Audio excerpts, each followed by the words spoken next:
বাংলা ভাষায় কথা বলছে তাদেরকে বাংলাদেশি বলে দিয়ে দেওয়ার চেষ্টা হচ্ছে, মারধর করা হচ্ছে, আধার কার্ড দেখানোর পরেও কান্দরে উঠবো, মারধর গৃহবন্দী করে রাখার চেষ্টা হচ্ছে। ওখানকার যারা আমাদের রাজ্য থেকে শ্রমিকরা গিয়ে বিভিন্ন পেশার সাথে যুক্ত, তাদের বেশ কয়েকটা দিন দেখছি উড়িষ্যা রাজ্যে কর্মরত বাঙালিদের ওপরে একটা অত্যাচার নেমে আসছে। যারা বাংলা ভাষায় কথা বলছে তাদেরকে বাংলাদেশি বলে দিয়ে দেওয়ার চেষ্টা হচ্ছে, মারধর করা হচ্ছে, আধার কার্ড দেখানোর পরেও কান্দরে উঠবো, মারধর গৃহবন্দী করে রাখার চেষ্টা হচ্ছে। ওখানকার যারা আমাদের রাজ্য থেকে শ্রমিকরা গিয়ে বিভিন্ন পেশার সাথে যুক্ত, তাদের সাথে এর ফলে বাংলাতেও একটা বিশৃঙ্খলা হতে পারে। কারণ এটা ডেটাটা আমি দিয়ে রাখি, ওয়েস্ট বেঙ্গল থেকে 21 লক্ষ শ্রমিক ভিন্ন রাজ্যে কাজ করে, আর আমাদের ওয়েস্ট বেঙ্গলে প্রায় 1.5 কোটি শ্রমিক আছে ভিন্ন রাজ্যে। উড়িষ্যার শ্রমিক আমাদের রাজ্যে কাজ করছে, আমাদের যেমন লোকজন উড়িষ্যায় নিয়ে কাজ করে ডিউটি হচ্ছে, উড়িষ্যার মানুষও আমাদের বাংলাতে কাজ করছে।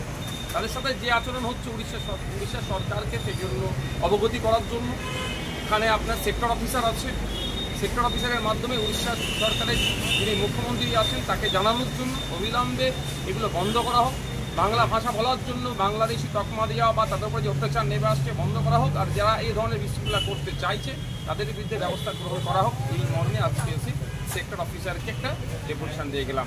আজকে জাস্ট আমি একা এসেছি, সেক্টর অফিসারকে জানিয়ে দিলাম যদি এটা চলতে থাকে আগামী দিনে এসে উড়িষ্যা ভবন, এই উৎকল ভবনের সামনে আমরা বসবো, অফিসারদের কাউকে বেরোতেও দেবো না, ঢুকতেও দেবো না যদি এটা চলতে থাকে। আর একটা কথা, ওটা কোনোভাবেই আমি চাই না, আমি করবও না বা করার পক্ষেও না, কিন্তু এটাও মনে করিয়ে দিয়ে এসেছি সেক্টর অফিসারকে যেখানেও কিন্তু উড়িষ্যার প্রচুর মানুষজন বিভিন্ন রুজি রুটির সাথে যুক্ত আছে, তারাও কোনো রকমভাবে ডিস্টার্ব হোক, আমরাও যেমন চাইবো না, ঠিক একইভাবে উড়িষ্যা সরকারকেও দায়িত্ব নিতে হবে এদের এখানকার নিরাপত্তা যাতে সুনিশ্চিত থাকে। যেমন বাংলা সরকার দেবে এদের নিরাপত্তা, বাংলার পুলিশ দেবে, ঠিক একইভাবে উড়িষ্যাতে যে সমস্ত বাঙালিরা কাজ করছে তাদের নিরাপত্তা সুনিশ্চিত করার দায়িত্ব উড়িষ্যা সরকারকে নিতে হবে, উড়িষ্যার পুলিশকে নিতে হবে।